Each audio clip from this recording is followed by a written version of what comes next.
আমেরিকায় পড়াশোনা করেছি, ওখানেও চাকরি করতাম। কানাডায় পড়াশোনা করেছি, ওখানেও চাকরি করতাম একটা ব্যাংকে। আমার বড় বড় ডিগ্রি আছে, আমি ব্যাংকে চাকরি করেছি, আমি ম্যানেজমেন্টে চাকরি করেছি। আমি যদি এসে করতে পারি, কারো অসুবিধা হওয়া উচিত না। আমি যদি বিদেশ থেকে পড়ে এসে একটা মেয়ে এটা করতে পারি, তাহলে কেন না বলেন? রাস্তায় দাঁড়ায় চিপস বেচি, যে কোনো কাজই ছোট না। আমি বিদেশে পড়াশোনা করেছি, থাকছি, কিন্তু আমার বাপের টাকায় করে নাই।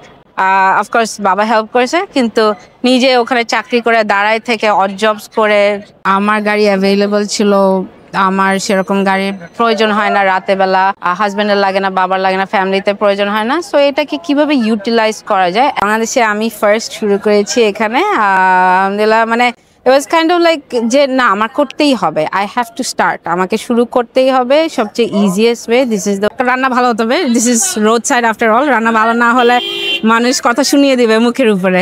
তাছাড়া অফকোর্স অনেকে মহিলাদেরকে নামাতে চেষ্টা করে।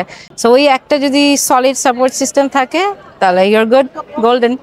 প্রথমে সবারই নেগেটিভ চিন্তা ছিল, বাট পরে যখন তারা নেমেছে, দেখছে সবাই কিভাবে ব্যবহার করে, সবাই কিরকম পছন্দ হচ্ছে খাওয়া।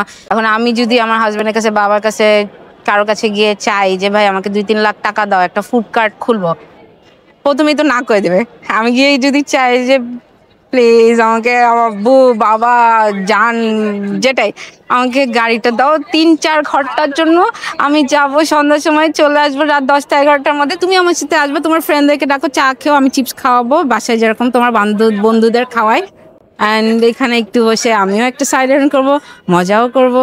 সো ওই জন্য গাড়ি থেকে যে দিস ওয়াজ ইজি। এটা যারা চাচ্ছিলাম যে সবাই শুরু করবে, তাদের জন্য ইজি অ্যান্ড ওরকম হয়েছে। বাট যদি ফুল টাইম করতে চাও, অফকোর্স একটা ফুড কার্ট করাই ভালো।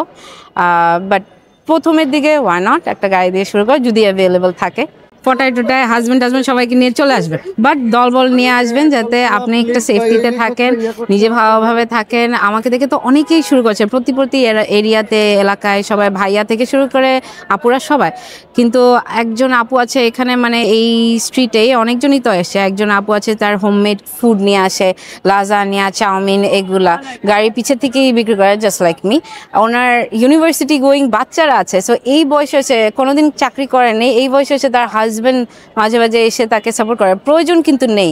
কিন্তু এটা আমার কাছে খুবই প্রাউড লাগে যে আমি এরকম একটা মাকে এখানে মানে ইন্সপায়ার করতে পারছি। আরেকজন আন্টি আছে, উনি বয়স্ক, বাট আমাকে দেখে উনি বয়স্ক একটা আন্টি ইন্সপায়ার্ড, তার ছেলের জন্য কুক করে দেয়, অ্যান্ড ওনার রান্না খুবই মজা। উনিও আসে উইকেন্ডে, প্রতিদিন আসে কিনা আমি আসলে শিওর না, বাট ওনার ছেলে বিক্রি করেন, উনি গাড়িতে বসে থাকে, ওনার ছেলের জন্য রান্না টান্না করে পাঠায়। মানে ক্যান ইউ ইমাজিন, এই যে ইন্সপায়ার করতে পারছি নারী উদ্যোক্তা, ছোট সামান্য, কিন্তু এই যে ইন্সপায়ার করতে পারছি, এটা ওদের পকেট মানি হোক, এটা ওদের একটা কোথাও ঘুরতে যাওয়ার হোক, বা তার ছেলেকে পড়াশোনার জন্য হোক, যেটার জন্যই একটা কিছু করছে, তাই না, নিজে একটা কিছুতে কন্ট্রিবিউট করছে।